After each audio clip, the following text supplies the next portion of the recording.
Hello friends, welcome to my channel. তো তোমরা পড়াশোনা করার সময় কি নিজের মনোযোগটা হারিয়ে ফেলো? একেবারে টানা যখন পড়তে বসছো পড়াশোনার সময় মনোযোগটা নিজের হারিয়ে ফেলছো, বই থাকছে খোলা আর মাথায় এদিক ওদিক ঘুরছে, পড়াশোনা করাতে মন বসছে না। তো আজকের এই ভিডিওতে আমি মনোযোগ ধরে রাখার 5টি উপায় বলবো তোমাদের, সেগুলো ফলো করার চেষ্টা করবে বা অভ্যাস তৈরি করবে। তো চলো আমরা প্রথম পয়েন্টে চলে যাই, যেটা বোর্ডে লেখা আছে। প্রথমে লেখা আছে যে ছোট ছোট সময়ে পড়ো। এটা আমি অনেক ভিডিওতে বলেছি। ছোট ছোট সময়ে পড়া বলতে যেটাকে বলা হয় পোমোডোরো টেকনিক। মানে 2-3 ঘন্টা টানা পড়ার পরিবর্তে কি করবে, 30 মিনিট 1 ঘন্টা পড়ার পর 5 মিনিট বা 10 মিনিট করে ব্রেক নেবে।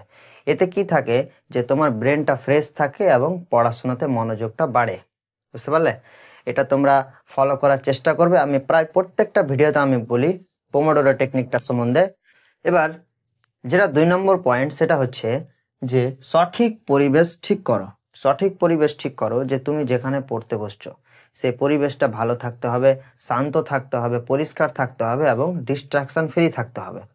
মানে যেখানে পড়তে বসছো সেখানে না কোনো মোবাইল চালানো যাবে, না কোনো কিছু। ধরো তোমার ফ্যামিলির কেউ একজন মেম্বার টিভি দেখছে, তার সাইডে পড়তে বসে গেলে এটা হবে না।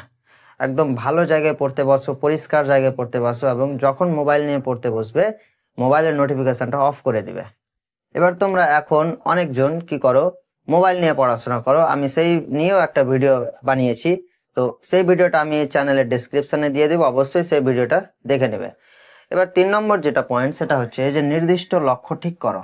এখানে যেটা বলবো সেটা হচ্ছে যে পড়ার আগে আজকে তুমি কোন টপিকটা কভার করবে বা আজকে কি কি পড়াশোনা করবে সেটা আগে ঠিক করো। আজকে কি কি পড়বে, কয়টা থিওরি পড়বে, কটা অঙ্ক সলভ করবে, আগে এটা ঠিক করো।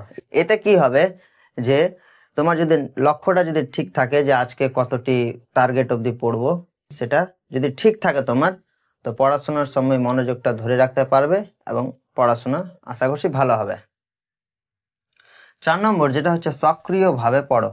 সক্রিয়ভাবে পড়ো বলতে যে পড়ার সময় লিখে লিখে পড়াশোনা করো, লিখে লিখে প্র্যাকটিস করো, লিখে লিখে পড়াশোনা করো। যেমন ফিজিক্যাল সায়েন্স হোক, ফিজিক্যাল সায়েন্সে অনেকজন লিখে লিখে পড়াশোনা করে, তোমরাও সেটা চেষ্টা করবে। লিখে লিখে পড়াশোনা করো। যেমন থিওরিগুলো হোক, F=ma, এটা কিভাবে প্রমাণ হলো, লিখে লিখে প্রমাণ করো।